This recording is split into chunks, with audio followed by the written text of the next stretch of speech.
Olá pessoal, aqui é o professor Danilo de Filosofia. Hoje nós vamos iniciar um novo capítulo lá do livro B de Filosofia.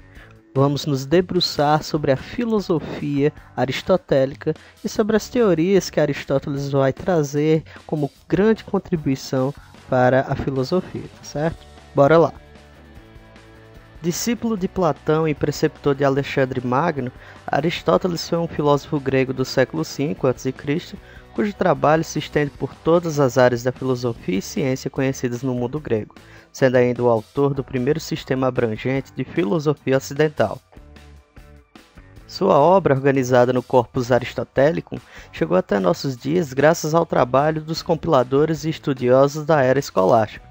Segundo a ordem destas compilações, o primeiro passo no estudo da obra de Aristóteles são os trabalhos compilados sob o título Física, um compêndio de trabalhos nos quais Aristóteles estabeleceu uma interpretação sistemática da natureza e dos fenômenos físicos, que permaneceu até o Iluminismo e garantiu a formulação da mecânica clássica. Para entender a filosofia aristotélica, pessoal, é necessário entender como Aristóteles entendia o conceito de lógica. Para ele, a lógica não era uma ciência, mas sim um instrumento que deveria ser usado para o correto pensar. O objeto da lógica seria chamado de silogismo, ou seja, uma proposição ou premissa que deduz uma conclusão. Aqui não se preocuparia, de fato, com a validade ou não dessa premissa, mas sim entender o processo lógico de constituição do pensamento. Seguindo esse entendimento, Aristóteles propõe os seguintes princípios da lógica. O princípio da identidade, ou seja, uma proposição é sempre ela mesma. O princípio da não contradição, uma proposição somente pode ser falsa ou verdadeira e não ambas. E o terceiro princípio, que seria o terceiro excluído. Não existe terceira hipótese para uma proposição, apenas verdadeira ou falsa. Um exemplo da aplicabilidade da lógica como proposto por Aristóteles seria: a primeira premissa, todo homem é mortal. A segunda premissa, Sócrates é um homem. Automaticamente a lógica entende que Sócrates seria também mortal. Esse processo é chamado de silogismo lógico, que alcançaria, no caso, um silogismo verdadeiro. Ainda seguindo o exemplo anterior, pessoal, poderemos dizer: todo homem é mortal, Aletheia é mulher, logo, segundo a lógica, poderemos entender que Maria não é mortal. Mas sabemos que tal afirmativa é falsa. Então vocês podem estar se perguntando: então o que podemos concluir com isso, professor? Pessoal, eu quero que vocês entendam que em nenhum momento foi afirmado que outro ser vivo que não seja homem é imortal. Só afirmou-se que quem é homem é mortal, não que quem não é homem é imortal. Neste momento, Aristóteles percebe que muitos dos discursos ao seu redor, apesar de possuírem uma lógica, eles não possuem sua base em algo verdadeiro. Continuidade, pessoal, à filosofia aristotélica, outro conceito que é importante nós trabalharmos é o conceito de metafísica. A metafísica foi um termo utilizado por um dos seus discípulos, Andrônico de Rhodes, para classificar os textos aristotélicos destinados a estudar a relação dos seres e suas essências, para além das relações físicas. Por isso o conceito se chama metafísica, para além da física, para além do material. Aristóteles afirmava que a filosofia primeira, ou seja, a metafísica, se ocupava da investigação do ser enquanto ser, ou seja, compreender o que tornam as coisas o que elas são de fato e não de outras formas. Então surgem aqui nesse momento questionamentos como: por que a chuva cai? Ou por qual motivo o rio não sobe a montanha? Por que uma laranjeira não dá bananas? Por que as coisas são desta única maneira pela qual se apresentam? Por que elas não devem ser sempre assim? Ainda entende que as características das coisas apenas nos mostram como as coisas estão, mas não definem de fato o que elas são, ou seja, não definem a sua essência. Aqui ele afirma que só podemos aprender sobre as coisas a partir das suas características, não que elas são de fato. A razão não é capaz de atingir a essência das coisas, segundo Aristóteles, o que vai contra o que é proposto lá por Platão. Então seria necessário investigar as condições que fazem com que as coisas existam, determinando o que elas são e como elas são. Então, para entender o que as coisas são e como elas se apresentam, Aristóteles propõe os seguintes princípios. O princípio da essência, aquilo que define a coisa.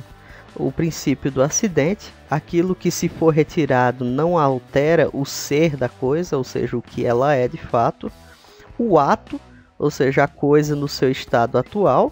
E a potência, que seriam as possibilidades, como vocês veem aí no exemplo, de uma coisa. É possível perceber aqui, então, um ciclo infinito de atos e potências, como causas e efeitos que permitiram o desenvolvimento das coisas como elas são e como elas serão. Então surge aí na cabeça de vocês outra pergunta. Mas se tudo é uma causa de outra, professor, o que é que deu início a todo esse ciclo de consequências?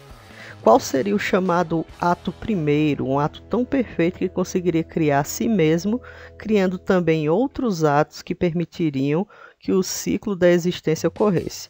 Para Aristóteles, galera, Deus não é o criador, mas o chamado motor primeiro do universo. Deus não pode ser resultado de alguma ação e não pode ser escravo de amo algum.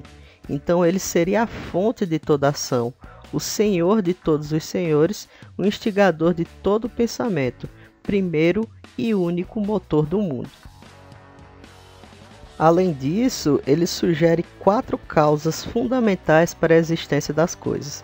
A causa material, que indica do que é feita a coisa, a causa formal, que indica qual a forma da coisa, a causa eficiente, que daria sentido à origem dessa coisa, e a causa final, que indica qual a função da coisa. Se formos analisar, por exemplo, essa frase que eu coloquei para vocês: com um punhado de barro eu quero construir um vaso. Através do meu trabalho faço um vaso para armazenar água. Bem, o barro seria identificado como a causa material, ou seja, do que é feita, ou o que é feito. A causa formal seria o vaso, ou seja, como foi feito, qual o formato. O eu, o sujeito dessa frase, seria a causa eficiente, aquele responsável pelo desenvolvimento da ação. E a causa final seria construir um vaso, manufaturar um vaso para armazenar água. Outra parte fundamental, pessoal, da filosofia aristotélica é a crítica que Aristóteles tece ao seu mestre Platão. O ponto central de sua contestação consiste na rejeição do dualismo platônico, ou seja, aquela relação existente entre o mundo sensível e o mundo inteligível, ou o mundo das ideias, representado na teoria das ideias de Platão. A questão que Aristóteles levanta é, em resumo, a seguinte: se Platão propõe a existência de 2 mundos, e após isso explica que por meio da dialética, ou seja, do diálogo, é possível passar do mundo sensível para o mundo inteligível, ele admite que os 2 mundos possuem relações internas, isto é, possuem características em comum que permitem a relação entre eles. Se isso fosse verdadeiro, os 2 mundos teriam intersecções, e nesse caso não se tratam de 2 mundos de fato, e a teoria platônica cairia por terra. De outra forma, se não existirem as relações entre os 2 mundos, torna-se impossível passar de um mundo para o outro, ou seja, do mundo físico-material para o mundo das ideias. Consequentemente, a teoria platônica também não se sustentaria. Para resolver esse problema, Aristóteles cria um novo ponto de partida para se entender a realidade. E surge aqui o conceito de substância, que seria formada por 2 partes indissociáveis. A primeira parte seria a matéria, que é a marca da particularidade da coisa, e a segunda seria a forma, ou seja, o princípio que determina a matéria e lhe proporciona uma essência, uma universalidade. Assim, todos os indivíduos de uma mesma espécie teriam a mesma forma, mas se difeririam do ponto de vista da matéria, já que se trata de indivíduos completamente distintos. As formas são imutáveis e perfeitas, como as ideias platônicas, mas não residem em outro mundo necessariamente. Não existem formas ou ideias puras como queria Platão. O intelecto humano, por meio da abstração, acaba separando a matéria da forma. Aristóteles, pessoal, também ignora o conhecimento inato para reconhecer as coisas, como admitia Platão. Para Aristóteles, todo conhecimento principia, ou seja, tem seu início com os sentidos e as sensações humanas, de maneira que não há nada no intelecto que não estivesse antes dos sentidos. A sensação, portanto, não é o engano ou a mentira, como dizia Platão. A partir da memória que retemos dados do mundo sensorial e assim criamos experiências a partir das quais estabelecemos relações entre os dados sensoriais e aquilo que está na memória. Isso levaria as experiências a elaborar conceitos mais aprofundados, que a partir da repetição de dados sensoriais, o homem criaria conclusões e expectativas. Levando em consideração esses 3 passos, a etapa seguinte seria a técnica ou a arte. A técnica significa saber o porquê das coisas, as regras que nos permitem produzir determinados resultados, o que nos dá a possibilidade de ensinar. Para Aristóteles, de modo geral, quem conhece as regras, isto é, quem possui a técnica, é superior a quem apenas possui a experiência sobre alguma coisa. E a última etapa para a construção do conhecimento seria a mais elevada de todas, a teoria, a episteme, que quer dizer a ciência ou o conhecimento. Trata-se do conhecimento do real em seu sentido mais abstrato e genérico, quer dizer, entender as leis universais do cosmos de maneira universal. É um saber gratuito, uma finalidade em si mesmo, que satisfaz uma curiosidade natural do homem, o desejo de conhecer sem objetivos práticos imediatos.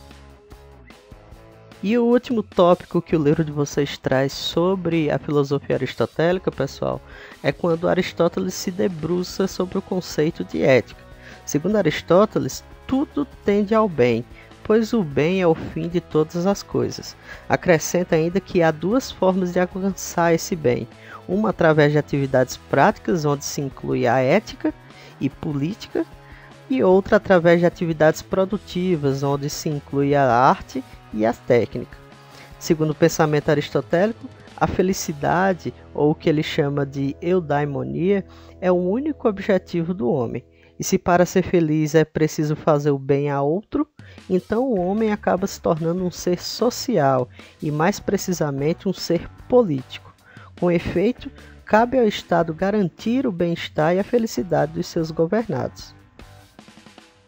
Logo, a busca pela felicidade seria uma finalidade natural de todos os seres vivos. A felicidade é um fim em si mesmo, ou seja, ser feliz é o objetivo da própria felicidade. E os seres humanos buscam uma boa vida justa e feliz. Para isso, seria necessário buscar um meio termo, ou seja, ter uma atitude de prudência, um conhecimento prático capaz de produzir ou de conduzir o indivíduo a um caminho virtuoso para o bem. Um caminho mediano que foge dos extremos, dos excessos, dos vícios, sendo o excesso aqui visualizado como a natureza de todos os problemas sociais vividos pelo homem e o equilíbrio apontado como o caminho para a busca de um bem viver. Logo, segundo a ética aristotélica, devemos assim nos desenvolver como ser humano, buscando sempre uma excelência, a qual garantiria a nossa felicidade. Então é isso, pessoal, espero que vocês tenham gostado da videoaula de hoje. Não deixem de abrir o livro lá no capítulo 4 e responder as atividades nas páginas 18 e 19 do livro B, beleza? Desejo a todos uma ótima semana e até o próximo vídeo.